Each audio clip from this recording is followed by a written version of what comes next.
In the 4th century, while Rome was collapsing in the west and rising in the east, while kingdoms fought for survival across Europe and Asia, in the Horn of Africa, a new power was rising: Aksum, a kingdom of towering obelisks, bustling trade, and a navy that ruled the Red Sea. Its gold and ivory reached India. Its inscriptions marked territory as far as modern-day Yemen. And at the center of this empire stood one man, Ezana. He wasn't just a king.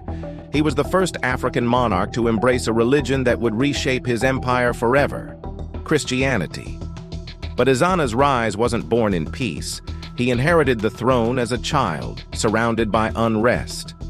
His father's kingdom was powerful, but fractured. Enemies circled from all sides, and inside the palace, loyalty was a dangerous game.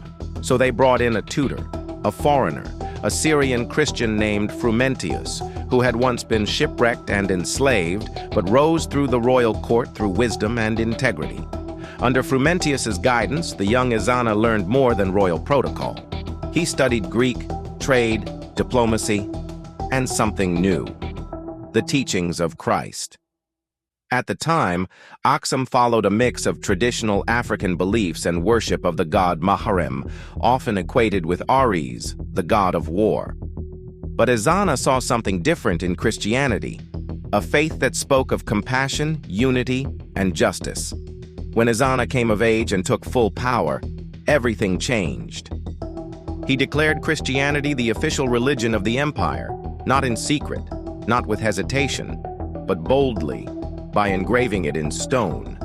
In one of his inscriptions written in Ge'ez, he declared, "I believe in the Lord of heaven, who has made the earth, who gave me this kingdom. I will rule in peace under his name."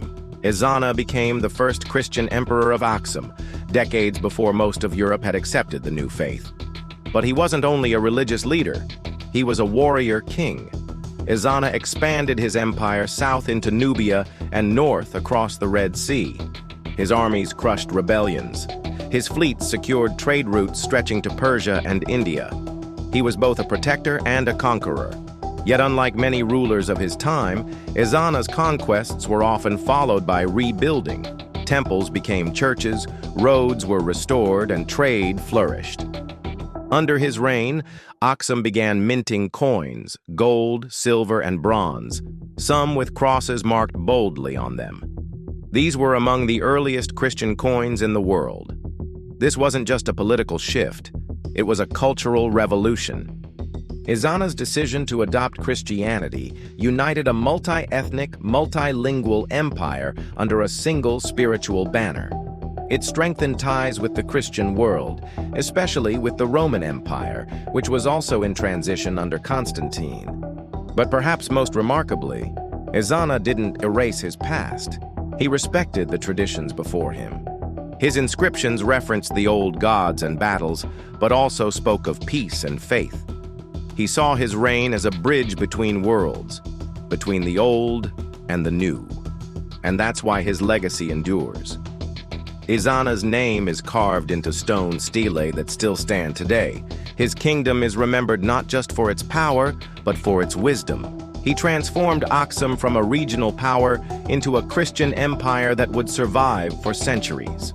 Long before Europe's kingdoms rose to dominance, long before colonial empires cast their shadow across Africa, Ezana proved that an African king could rule with faith, strength, and vision.